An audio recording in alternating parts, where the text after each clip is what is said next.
복숭아를 샀습니다. 맛있겠죠?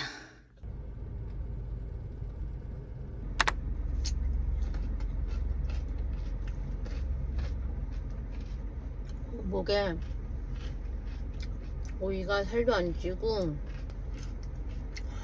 허기도 좀 달래주고 무엇보다 갈증이 좀 많이 나는데 수분을 좀 보충해주는 것 같습니다.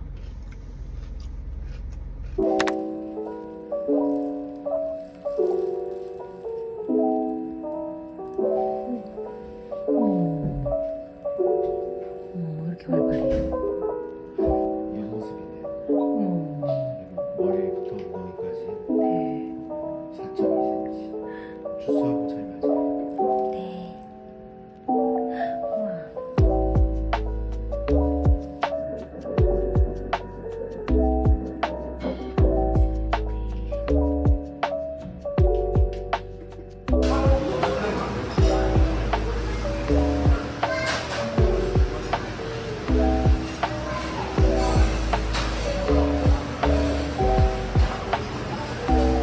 김치속을 싸먹는다.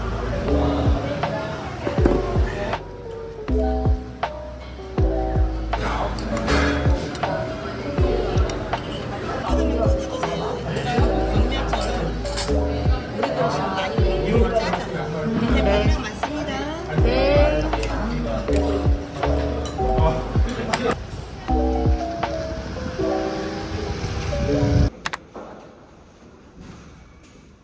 오늘 산후조리원을 상담을 갈 건데 남편이 늦게 나오고 있어요.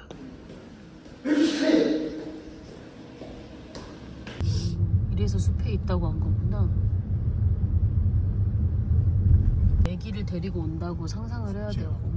그니까 옆에 국제학교가 있고 막. 비 오나?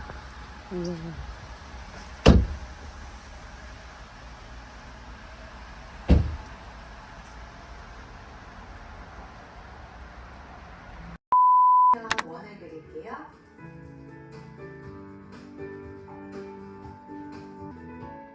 반대편으로 무릎을 돌려줄게요.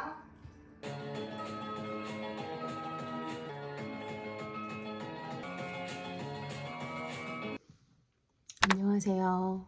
아침 출근 준비. 옷만 갈아입으면 됩니다. 이제 아침에는 제가 신지로이드는 다 먹어서 끝났고요. 큰옥산만 맞고 있고, 제가 임신하고 진짜 변비가 너무 심해가지고 계속 이렇게 잘 못 보기도 하고 이렇게 토끼 응가처럼 이렇게 어쩌다가 나오고 했는데, 그래서 지금 제가 먹던 유산균을 원래 드시몬에 1200억 마리였는데 요거 4500억 마리로 바꿨거든요. 근데 요걸로 바꾸고 나서 잘 보고 있습니다. 다행히. 진짜 이런 말씀 드려도 되나 싶은데 약간 구렁이. 좀 혹시 변비로 고생하시는 분들은 유산균을 한번 바꿔보세요. 전 도움이 좀 된 케이스입니다.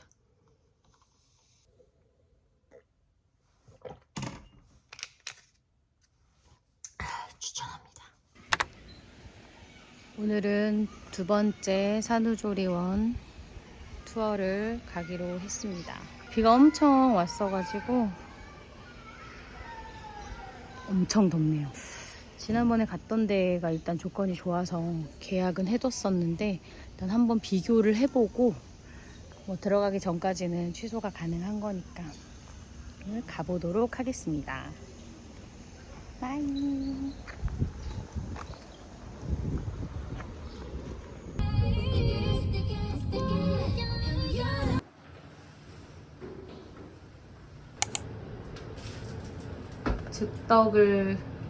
즉석 떡볶이를 들고 볶기.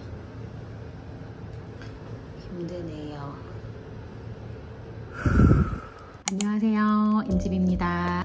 현재 저는 12주 3일인데요. 이쯤 되면은 대부분 이제 산후조리원을 많이들 계약을 하셔서 저도 이번에 그런 얘기를 좀 담고 싶었는데 제가 무기력증이 좀 때때로 오고 굉장히 피곤하고 아무것도 하고 싶지가 않더라고요. 그래서 이번에 하고 싶었던 얘기는 어쨌든 제가 산후조리원을 결정하게 된 이야기를 하려고 합니다. 산후조리원을 결정하면서 중요하게 생각했던 요인은 첫 번째는 병원과 가까울 것입니다. 분만병원과 가까우면 더 좋겠죠. 아무래도 아이의 응급 상황이나 저의 응급 상황일 때 병원으로 빨리 갈 수 있다는 점 때문에 가장 크게 중점으로 뒀고요. 두 번째는 산후조리원의 환경이에요. 신생아 한 명당 케어 수나 조리원 환경, 청결하거나 조용하거나 산후 마사지는 어떤지, 남편 및 외부인의 입출입 관리, 식사의 질 등 요거는 좀 후기를 찾아보면은 많은 분들이 식사 올려주시거든요.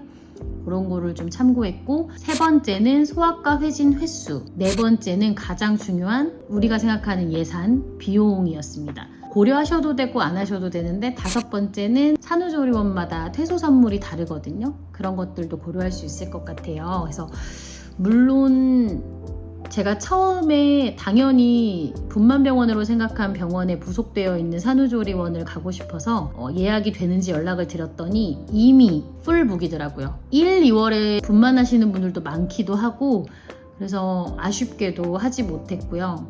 시설이 좋고 환경이 좋은 곳들은 당연히 선택에 고민할 필요가 없는데 예산이 너무 오버가 됐어요. 500만 원, 600만 원 이랬거든요. 그래서 저는 한 300만 원에서 400만 원 정도까지 저는 예산을 뒀고, 그래서 사실 지금 투어를 예약하는 것도 쉽지는 않았어요. 많은 곳을 예약하는 건 쉽지가 않아서 한 2군데 정도를 저는 비교를 해보려고 예약을 해서 상담을 받고 왔습니다. 산후조리원은 사실 다 비슷하겠지라고 생각했는데 제가 비교한 2군데마저도 극명한 차이가 좀 있었거든요. 그거에 대해서 말씀을 드리면, 첫 번째는 C산후조리원이라고 할게요. 그 C산후조리원은 단독 독채 형태였고요. 그 D 산후조리원 같은 경우는 상가에 입점되어 있는 산후조리원이었어요.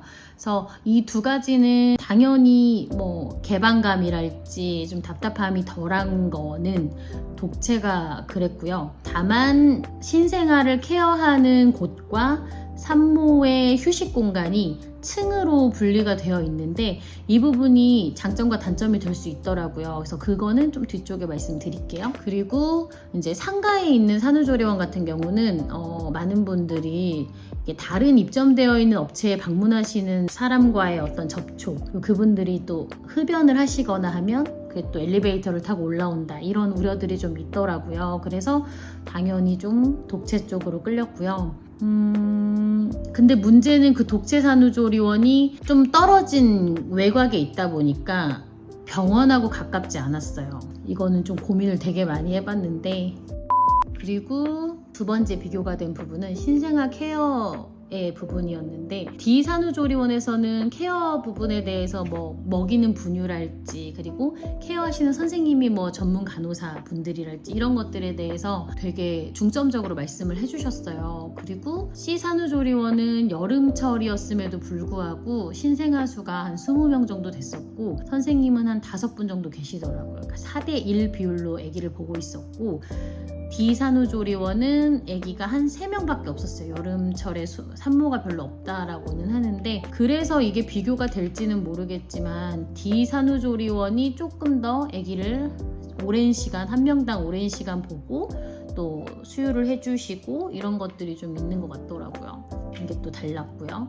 그래서 실제로 거기 이제 원장님 상담하시는 분이 케어해주시는 선생님들도 거기 산모님 이름이랄지 아기 태명도 다 기억하고 불러주시더라고요. 그런 부분에서도 또 고민이 됐습니다. 아까 제가 뒤에 말씀드리려고 했던 휴식 공간과 신생아 공간이 층으로 나뉘어져 있는 부분이 장점일 수도 있고 단점일 수도 있다는 건데요. D 산후조리원은 그 한 층에 다 있다 보니까 산모가 언제든지 아기를 보러 갈 수가 있었어요. 요새는 베베캠이 다 있지만 내가 수시로 보러 갈 수 있으면 사실 그 캠을 볼 필요도 없을 것 같더라고요. 근데 단점은 내가 정말 쉬고 싶을 때, 그리고 어떤 외부 소음물과 좀 동떨어진 곳에서 쉬고 싶을 수도 있는데 한 층에 있는 곳은 그게 어려울 것 같다라는 또 동전의 양면처럼 장단점이 있었습니다. 그래서 첫 번째 시산후조리원이 방도 더 컸고 프로모션 등이 너무 좋아서 가격 차이도 났고요.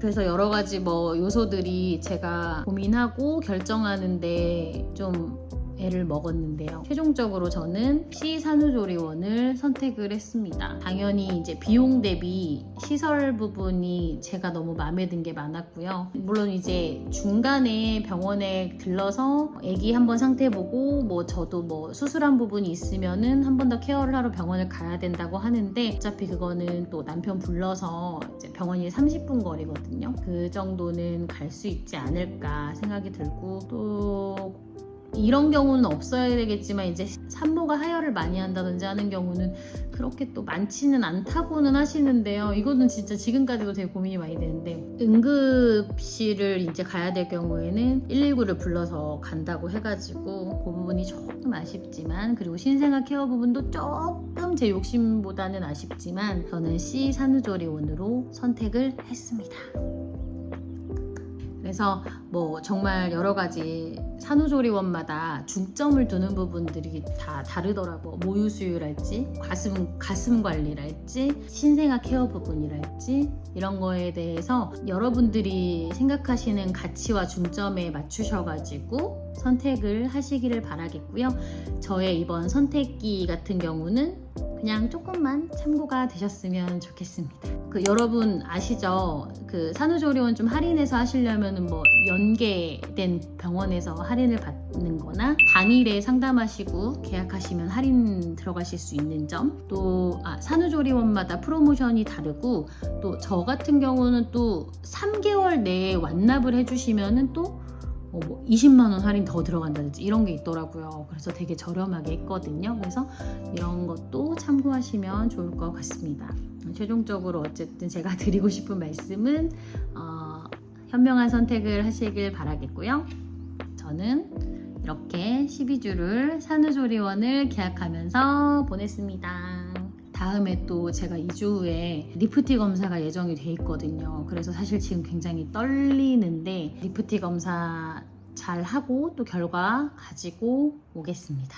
요새 날씨가 너무 더운데요. 좀 여러분들도 기운 내시고 또 뵙겠습니다. 빠이.